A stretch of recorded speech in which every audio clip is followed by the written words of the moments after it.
kalau melihat baiknya amalan orang lain, justru harus memotivasi kita untuk berlomba-lomba dalam amalan. Belum dan tidak tentu harus amalan yang sama dengan dia. Bisa jadi amalannya beda tapi kebaikannya sama. Karena seseorang itu dibalas sesuai dengan potensi amalnya. Ya. Imam Malik, sekelas Imam Malik, gurunya Imam Syafi'i, Malik bin Anas rahimahullah, wafat 179 Hijriah. Ya. Apa kata Imam Malik? Wahai fulan, innallaha qasamal a'mal kama qasamal arzaq. Sesungguhnya Allah membagi potensi amalan sebagaimana Allah membagi rata rezeki untuk kita. Assalamualaikum warahmatullahi wabarakatuh.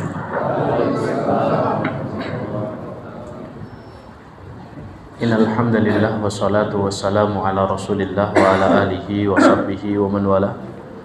Asyhadu an la ilaha illallah wahdahu la syarikalah, asyhadu anna Muhammadan abduhu wa rasuluhu la nabiyya wa la rasula ba'da. Allahumma la sahla illa ma ja'altahu sahla wa anta in syi'ta taj'alul hazana sahla. Rabbi shrah li sadri wa yassir li amri wahlul 'uqdatam min lisani yafqahu qawli. Allahumma la taj'al musibatana fi dinina wa la taj'alid dunya akbara hammina wa la mablagha ilmina. Allahumma 'allimna ma yanfa'una wanfa'na bima 'allamtana wa zidna ilma wa jannibna ma yadurruna fi dinina wa dunyana ya arhamar rahimin. Ya Hayyu ya Qayyum bi rahmatika nastaghits. Aslih lana syu'unana kullaha wa la takilna ila anfusina tarfata 'ainin. Fatah. Amma ba'du, ma'asyiral hadirin wal hadirat, Bapak Ibu, saudara-saudari, sholihin sholihat yang dimuliakan Allah Ta'ala. Alhamdulillahirabbil alamin, bersyukur kita kepada Allah Subhanahu wa taala atas nikmat dan karunia yang Allah sempurnakan untuk kita semuanya. Allah mudahkan langkah kita kembali hadir di majlis ilmu yang kita istiqomahi di masjid yang kita cintai ini. Kita memohon kepada Allah keistiqomahan, kita memohon kepada Allah kebaikan dan petunjuk dari Allah Subhanahu wa taala, agar Allah mudahkan langkah kita semuanya untuk senantiasa bisa terus-menerus mendekati ilmu dan majlis ilmu, agar ilmu yang kita pelajari dapat memudahkan langkah kita untuk beramal dan untuk istiqomah dalam ketaatan. Salawat dan salam semoga senantiasa tercurah limpahkan untuk Nabiullah Muhammad sallallahu alaihi wasallam, para keluarga, para sahabat, para tabi'in, para tabi'ut tabi'in, dan orang-orang yang senantiasa istiqomah di atas jalan kebenaran.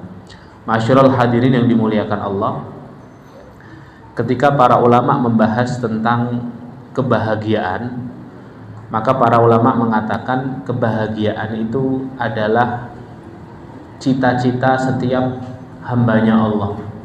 Kita hidup itu untuk meraih bahagia. Hanya para ulama menjelaskan bahwa kebahagiaan yang hakiki, kebahagiaan yang abadi, itu bukan kebahagiaan yang ada di dunia.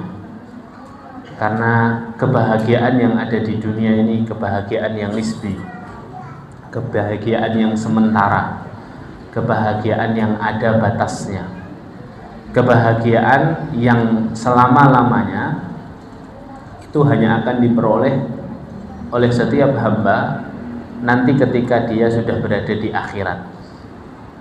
Maka di antara tafsir doa yang Allah sebutkan di surat Al-Baqarah, wa minhum may yaqulu rabbana atina fid dunya hasanah wa fil akhirati hasanah wa qina adzabannar. Hasanah di situ, hasanah di dunia dan hasanah di akhirat, di antara maknanya kebaikan itu adalah kebahagiaan di dunia dan di akhirat.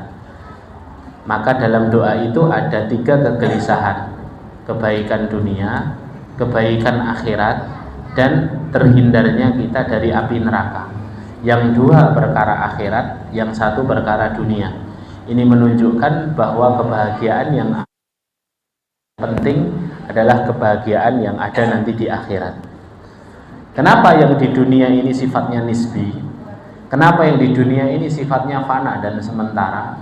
Karena Allah bersumpah di dalam Al-Quran bahwa dunia ini syarat akan kesedihan, syarat akan kesulitan, syarat akan kesengsaraan.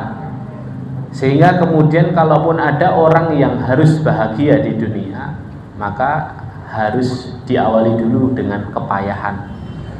Ada orang yang bahagia, limpah ruah hartanya di dunia, maka tidak langsung ujuk-ujuk dia punya limpah ruah harta. Dia harus berpayah-payah dulu mencarinya. Dia harus bercapek-capek dulu, ya. Dia harus mengalami beberapa tahapan dulu untuk mencapai kesuksesan, ya. Kalaupun ada bahagia di dunia, maka pasti itu disertai dengan air mata dan keluh kesah. Karena Allah Subhanahu wa taala sendiri yang berfirman di dalam Al-Qur'an, misalnya ketika Allah berfirman di surah Al-Baqarah itu, di pertengahan Allah berfirman, a'udzubillahi minasyaitonirrajim, wala nabluwannakum bisyai'in minal khaufi wal ju'i wa naqsin minal amwali wal anfusi wath thamara wa basyiris sabirin. Kalau ada di dalam bahasa Arab huruf wawu bertemu kata kerja dengan wazn la yaf'alanna, ya, maka wawu di situ artinya bukan dan, wawu di situ artinya juga bukan panggilan nida, tapi wawu di situ artinya wawul qasam atau wawu sumpah. Dalam ayat ini Allah bersumpah, wala nabluwannakum, sungguh benar-benar kami bersumpah akan menguji kalian. Jadi ujian di dunia itu sebuah sumpah dari Allah Subhanahu wa taala dan sebuah keniscayaan bahwa setiap kita ini akan diuji oleh Allah Subhanahu wa taala. Bisyai'in, dengan sesuatu, minal khaufi, dari rasa takut. Kadang-kadang kita ditimpa rasa takut, diancam oleh orang, ya, dalam kondisi terhimpit, dalam kondisi terzalimi. Rasa takut itu menyergap kita. Minal khaufi wal ju'i, kadang-kadang juga berupa rasa lapar, ya. Kondisi ekonomi terbatas, pekerjaan tidak menentu, besok pagi makan apa untuk anak dan istri belum tahu, ya, nanti siang makanan buat keluarga belum ada. Kadang-kadang rasa lapar. Minal ju'i wa naqsin, berkurangnya, minal amwal, berkurangnya harta, minal amwal wal anfus, ya, berkurangnya nyawa. Kadang-kadang kita ditimpa kesedihan, harus berpisah dengan orang yang kita cintai. Kadang kita juga harus kehilangan orang-orang terdekat kita karena harus lebih dulu meninggal daripada kita. Watsamarat, dan buah-buahan. Para ulama tafsir mentafsirkan kata as-samarat ini bukan hanya khusus untuk orang yang punya kebun atau orang yang punya ladang, tapi ujian berupa as-samarat, buah-buahan ini untuk perkara-perkara yang belum jelas jadi atau tidaknya, ya. Kadang-kadang kita diuji oleh Allah pada perkara yang kita tidak tahu ini jadi atau tidak, ya. Kita sudah mengharap sesuatu itu ada di depan mata kita, kadang-kadang lenyap begitu saja, ya. Ada hal-hal yang tidak terduga dalam hidup ini, dan itu juga bagian dari ujian, ya. Wa basyiris sabirin, dan berilah kabar gembira untuk orang-orang yang bersabar, ya. Jadi hadirin muliakan Allah, dunia ini sekali lagi bukan tempat untuk bahagia. Kalaupun hanya bahagia, itu bahagia yang sementara, dan itu pun harus diiringi dengan apa? Dengan air mata, dengan keluh kesah, dengan rasa payah, dengan kesulitan dan kesengsaraan. Maka para ulama mengatakan bahagia yang hakiki dan yang abadi itu bahagianya seorang hamba ketika nanti dia sudah berada di sisi Allah Subhanahu wa taala di akhirat kelak. Nah, masalahnya yang namanya bahagia ini ada alamatnya. Para ulama itu membahas banyak hal tentang unwanus sa'adah, alamat bahagia. Jadi kalau kita mau menuju satu tujuan, kita butuh alamat kan, ya. Maka alamat bahagia itu juga ada. Kita khawatir kita salah memilih alamat, sehingga alamatnya jadi alamat palsu, bahagianya juga jadi bahagia palsu, gitu ya. Salah memilih jalan sampai tujuan tidak. Kalau tujuan kita Semarang, kita harus tahu alamat menuju Semarang. Kita tidak mungkin sampai pertigaan Kartosuro belok kiri.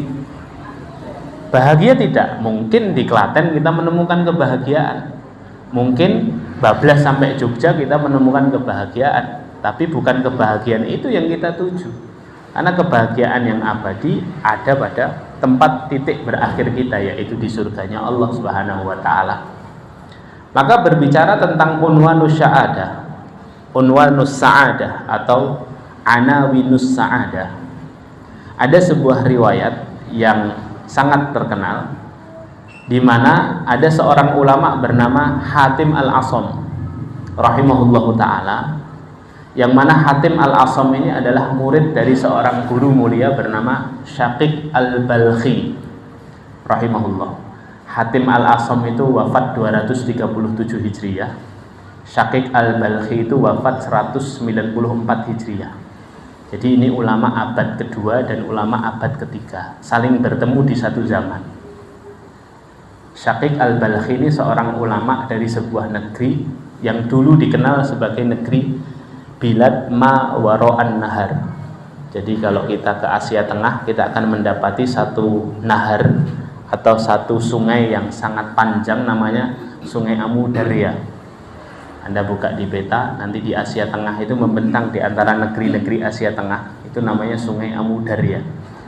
Dulu orang-orang Arab itu mengistilahi negeri di balik sungai itu dengan kalimat Bilad Ma Waro'an Nahar, negeri-negeri di belakang sungai. Lah ada satu negeri yang hari ini kita kenal dengan Afghanistan.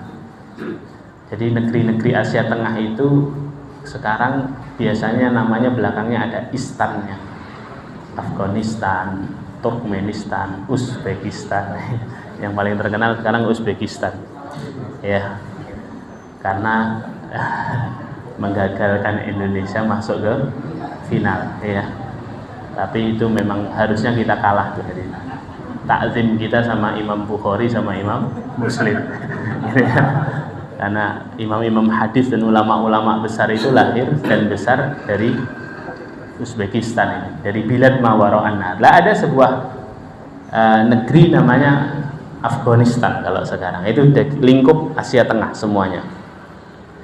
Walaupun sekarang Afghanistan berjejeran dengan Pakistan ya, yang ditaruh di Asia Selatan ya dalam peta. Tapi di saat di Afghanistan itu ada sebuah daerah namanya Balkhun. Makanya ulama ini bernama Syaqiq Al-Balkhi. Ya. Punya murid namanya Hatim Al-Asam. Hatim Al-Asam ini juga Al-Balkhi juga, orang berasal dari Balkh juga. Cuman lebih terkenal dengan gelar Al-Asam yang artinya Hatim seorang yang tuli. Bukan Hatim Al-Asam ini beliau ulama yang diberikan Allah kekurangan dalam pendengaran, bukan. Cuman kalimat Al-Asam itu sebagai penghormatan atas mulianya Hatim ini. Kenapa? Karena ada kisah yang sangat terkenal.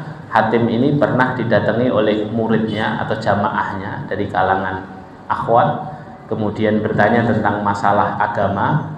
Ketika sedang menjelaskan pertanyaan, tidak sengaja muridnya ini buang angin, kentut. Jadi di tengah perbincangan itu buang angin.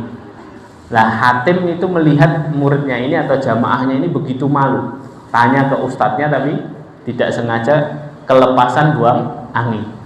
Maka Hatim tahu betul bahwa murid ini wajahnya memerah, jamaahnya ini malu betul. Maka Hatim Al-Asam ini kemudian berkata kepada jamaah yang bertanya ini, mohon maaf ibu, tolong bisa diulang lagi tidak pertanyaannya, aku kok kurang dengar ini pertanyaannya. Dalam rangka apa? Menjaga kehormatan dan wibawa orang ini. Pura-pura tuli. Sampai ketika mendengarkan pernyataan itu, jamaahnya tadi langsung lega, berubah wajahnya. Wah, berarti tidak dengar nih suara kentutku, gitu kira-kira ya. Masya Allah ya, itu mulianya akhlak para ulama dahulu. Maka kisah ini diceritakan kepada muridnya, kemudian gurunya ini disebut dengan Hatim al-Asom, ya, Hatim sang tuli, gitu ya. Padahal tidak tuli. Nah, ada kisah yang menarik, riwayat yang cukup panjang, tapi semoga selesai pada kesempatan kali ini, di mana Hatim al-Asom itu suatu kali pernah ditanya oleh gurunya, Syaqiq al-Balkhi ini, wahai Hatim, berapa tahun engkau telah menyertaiku? Kamu sudah berguru kepadaku berapa tahun? Maka Hatim ini berkata, 33 tahun, wahai guru. Masya Allah ya. Dulu ulama itu kalau berguru itu tidak setahun, 2 tahun, sepekan, 2 pekan, daurah 3 hari ya, 33 tahun hadir. Masya Allah, tabarakallah. Kemudian Syaqiq gurunya kembali bertanya, ilmu apa yang telah engkau dapatkan dan berapa banyak pelajaran yang telah engkau raih dariku? Maka kemudian Hatim menjawab, aku meraih 8 pelajaran penting darimu. Berapa? 8 pelajaran penting. Gurunya dengar jawaban itu, langsung gurunya Syaqiq berkomentar, inna lillahi wa inna ilaihi raji'un. Langsung mengucapkan kalimat istirja, berduka. Kenapa? 33 tahun berguru cuman dapat 8 pelajaran. Setelah beristirja, gurunya agak sedikit gak terima. Dia berkata kepada Hatim, wahai Hatim, aku habiskan umurku untuk mengajarimu, sementara engkau hanya mendapatkan 8 pelajaran dariku. Maka kemudian Hatim berkata, wahai guru, Anda memintaku untuk jujur, maka aku hanya mendapatkan apa yang aku katakan tadi, dan aku tak mau menuntut yang lain, karena aku yakin dengan 8 pelajaran ini aku bisa selamat di dunia dan di akhirat ya. Aku tidak butuh kepada yang lain, wahai guru. Ini kalimat ini biasa diungkapkan oleh orang-orang Arab dan sekitarnya dalam rangka orang-orang di zamannya beliau ini. Bukan berarti hanya belajar 8 terus yang lainnya ngantuk, bukan gitu, atau yang lainnya rame sendiri.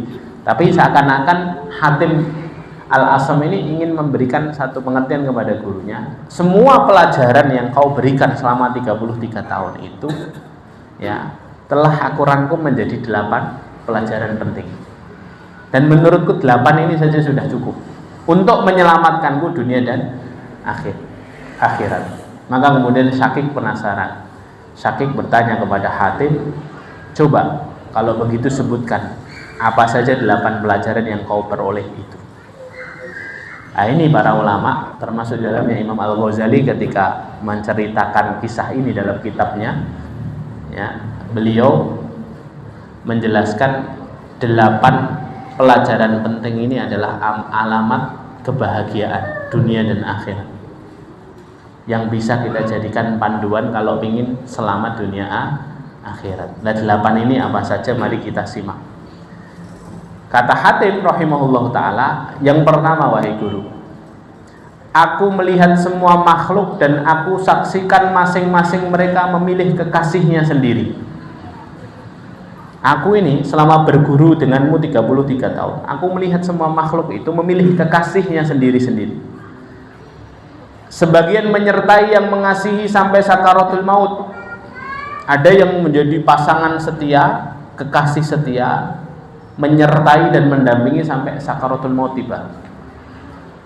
Dan sebagian lagi sampai pinggiran kuburannya. Tidak hanya sampai meninggal, bahkan sampai dimakamkan itu dia mendampinginya. Setelah itu mereka meninggalkannya dan kembali pulang, tidak ikut serta ke dalam kuburan. Aku berusaha untuk mendapatkan kekasih yang bisa menyertaiku dan membuatku tentram di kuburan. Setelah ku cari, aku hanya mendapatkan satu kekasih, yang bisa menemaniku sampai masuk ke dalam kekuburan. Kekasih itu bernama amalan soleh. Oleh karena itu, wahai guru, aku memilih amalan soleh dan kujadikan ia sebagai kekasihku agar bisa menjadi teman dan penentram di dalam kuburku. Maka kemudian Syaqiq Al-Balkhi berkomentar, "Shadaqta ya Hatib, kamu benar wahai Hatib. Amalan soleh adalah kekasih yang paling setia." Nah, ini pelajaran yang pertama hadirin. Jadi dari pelajaran pertama ini dapat kita simpulkan bahwa tidak ada alamat bahagia yang lebih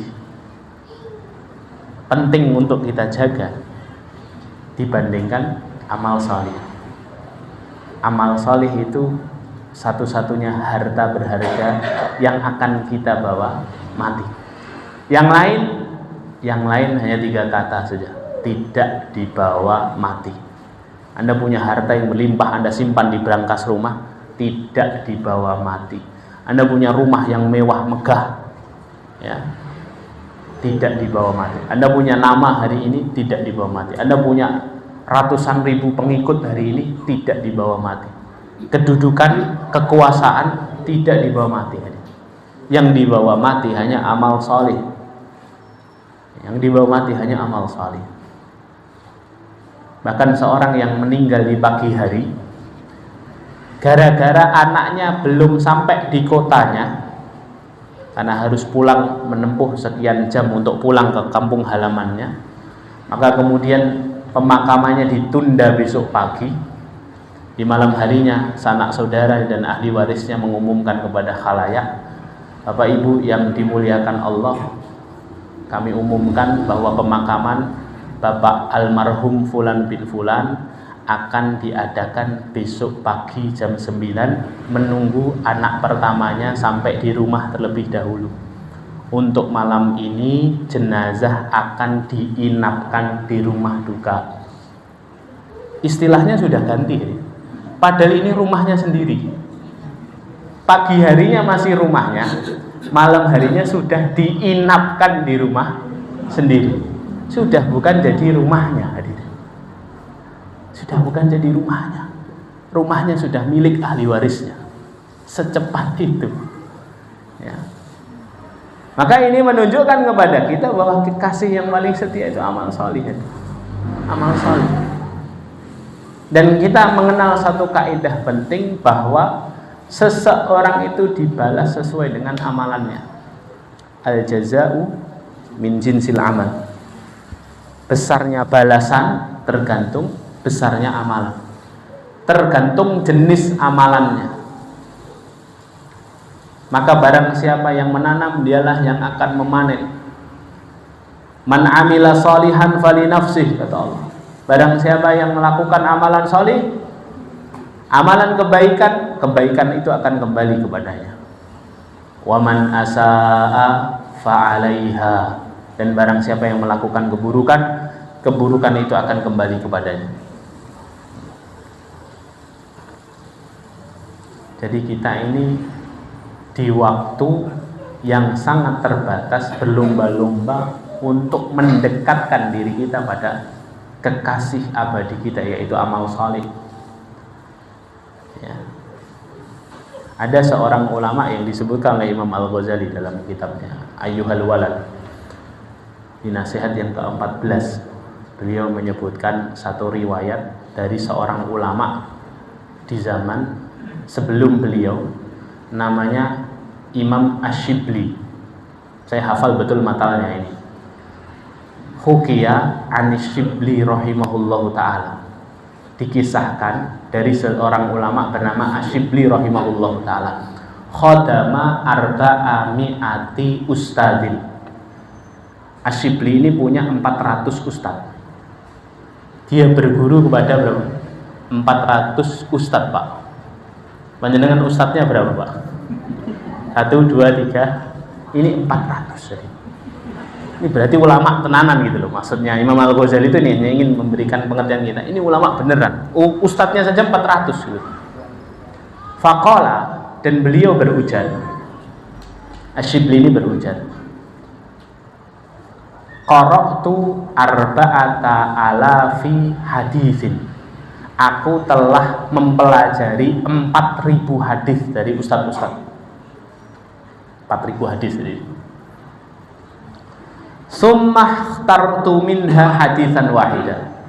Kemudian dari 4.000 hadis itu aku memilih satu hadis. Fa'amiltu bi, dan aku benar-benar mengamalkan hadis ini.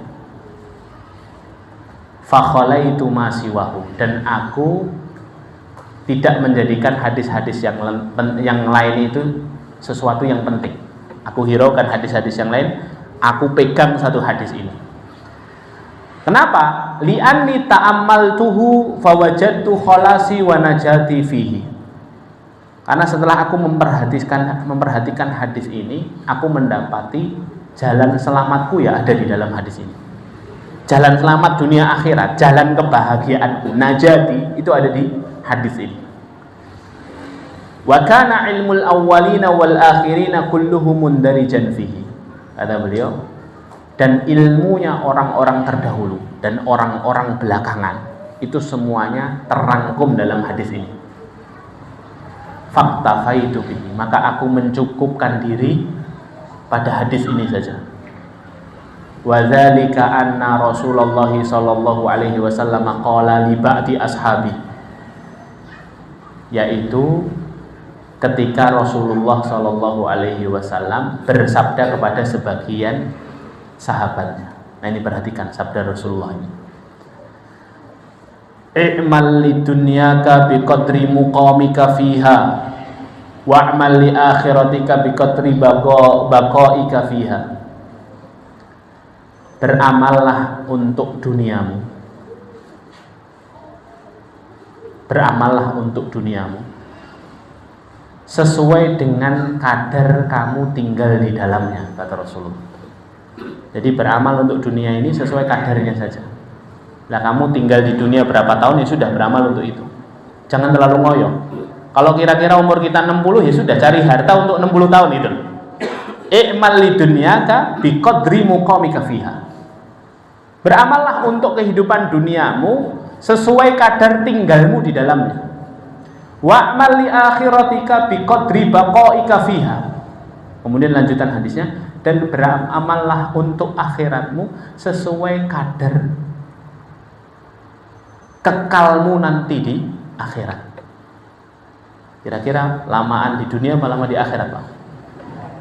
Di akhirat. Satu hari di akhiratnya seperti 1000 tahun di dunia, kan?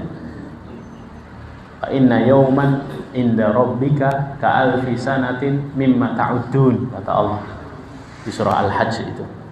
Satu hari di sisi Rabbmu seperti 1000 tahun kalau kamu hitung-hitung.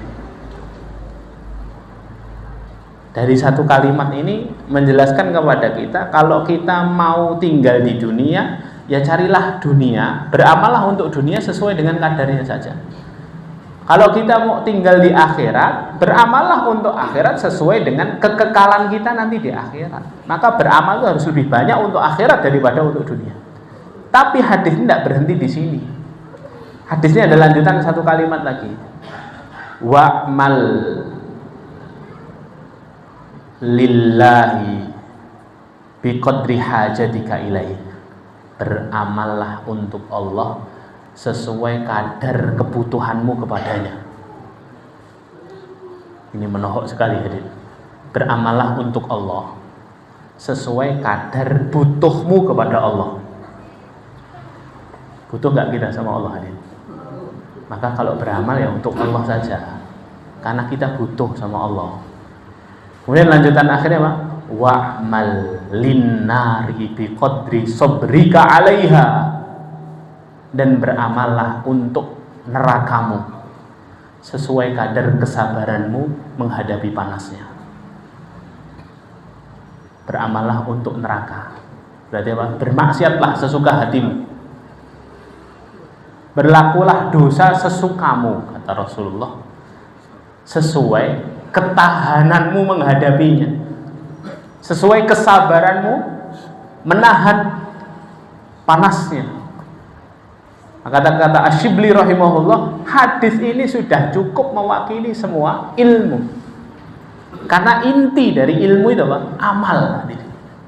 Dan amal, inti dari amal itu apa? Amalan seseorang itu menentukan tempat berakhirnya. Jenis balasan sesuai dengan jenis amalan. Ya. Maka tinggal pilihannya itu, beramal untuk dunia sekedarnya saja, beramal untuk akhirat sesuai dengan kekekalan kita di dalamnya, beramal untuk Allah sesuai kadar kebutuhan kita kepada Allah, dan beramallah untuk api neraka jika kau tahan dan sabar terhadapnya. Ya, kan intinya itu kehidupan ini. Jadi, ya. Maka benarlah kata Hatim Al-Asam tadi, aku setelah melihat banyak orang, aku temui setiap mereka memilih kekasihnya masing-masing. Ada yang sampai sakaratul maut terus dia tinggalkan, ada yang sampai kuburan dia tinggalkan, tidak ada yang menemani di kuburan. Maka aku memutuskan untuk memilih amalan soleh sebagai kekasihku. Nih, jalan selamat yang pertama ini, amal soleh.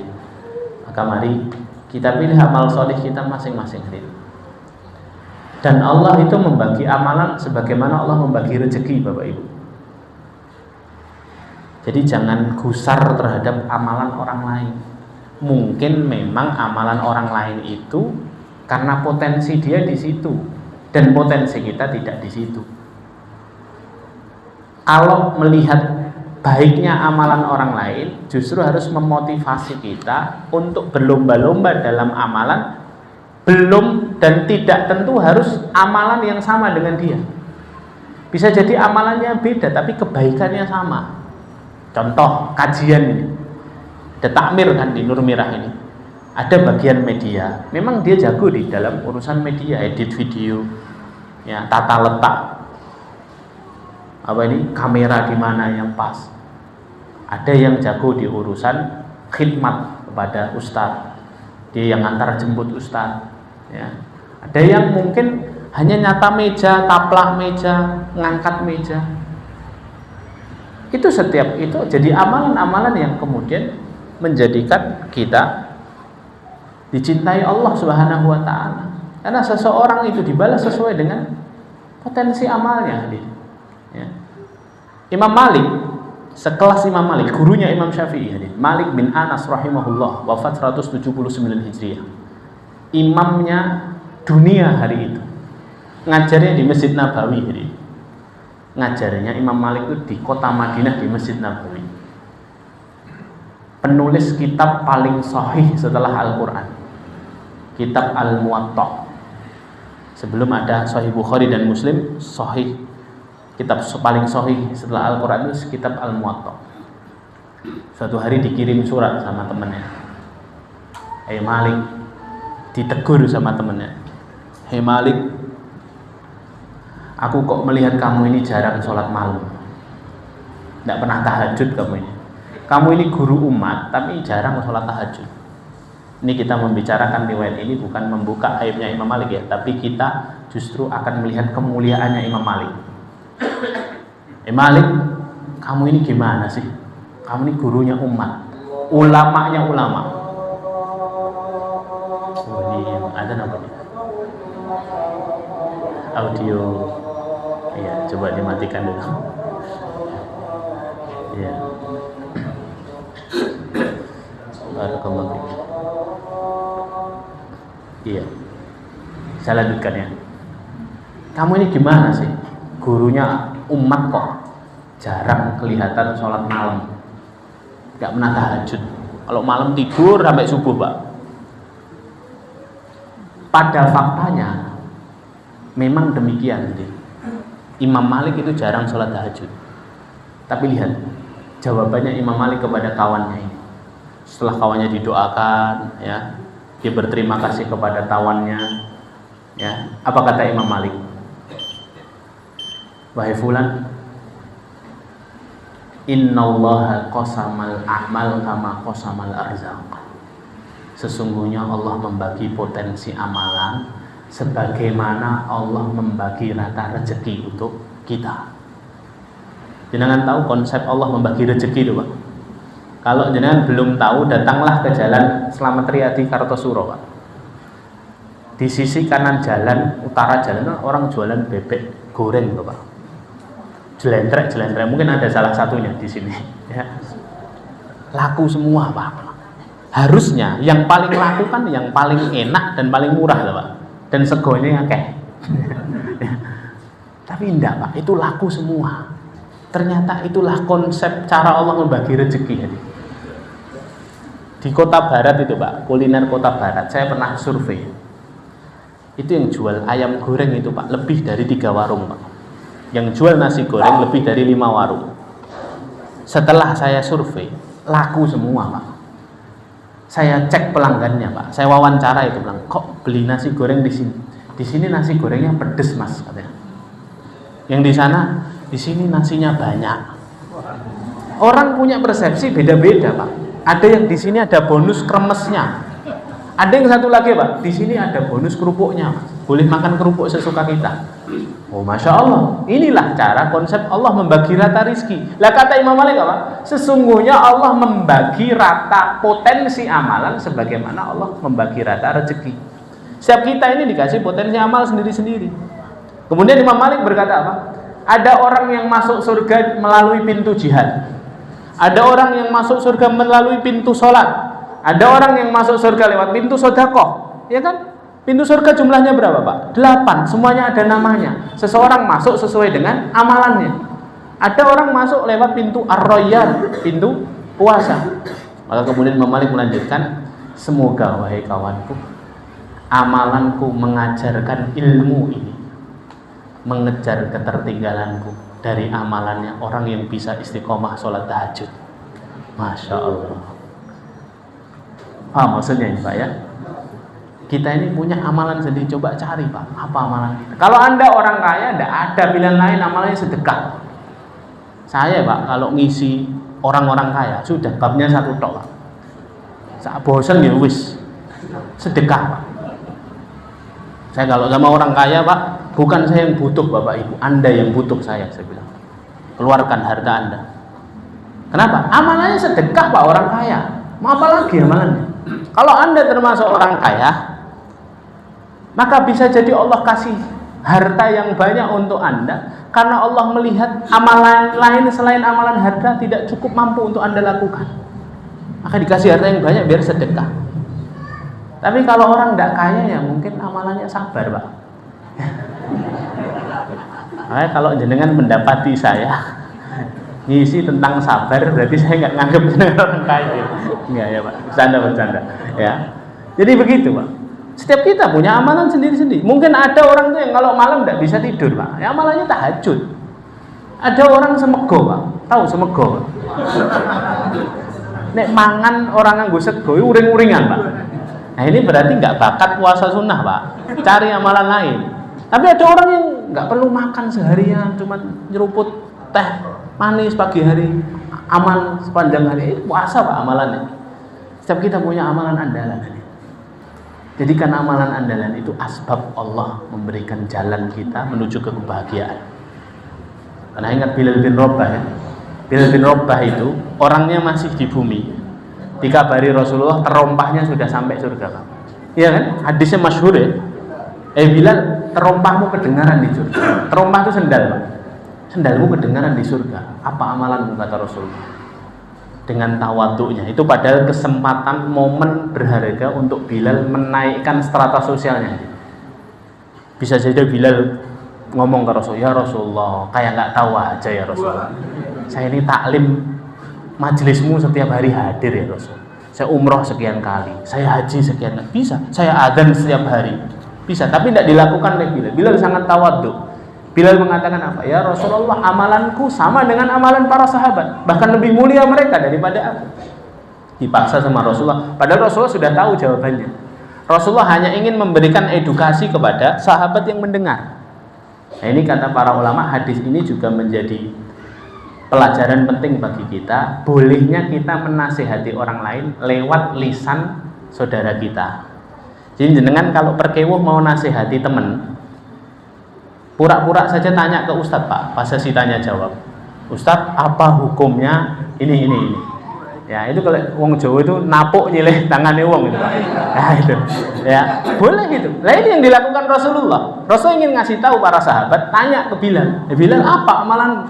Sampai akhirnya Bilal dengan tawaduk menjawab, ya Rasulullah, tidaklah aku berhadas kecuali aku langsung berwudu. Dan tidaklah aku berwudu kecuali aku langsung sholat sunnah 2 rakaat. Kata Rasulullah, ini loh amalan yang membuatmu terompahmu sudah sampai ke surga padahal kamunya masih di sini. Itu namanya amalan andalan. Tapi kita punya amalan itu, punya potensi itu. Ummu Mihjan atau Ummu Mahjan, seorang wanita Ansor ya yang tinggal di Madinah yang sehari-hari bersihkan Masjid Nabawi. Ambil daun-daunnya, ngambil kerikil-kerikil tajamnya. Satu hari nggak kelihatan.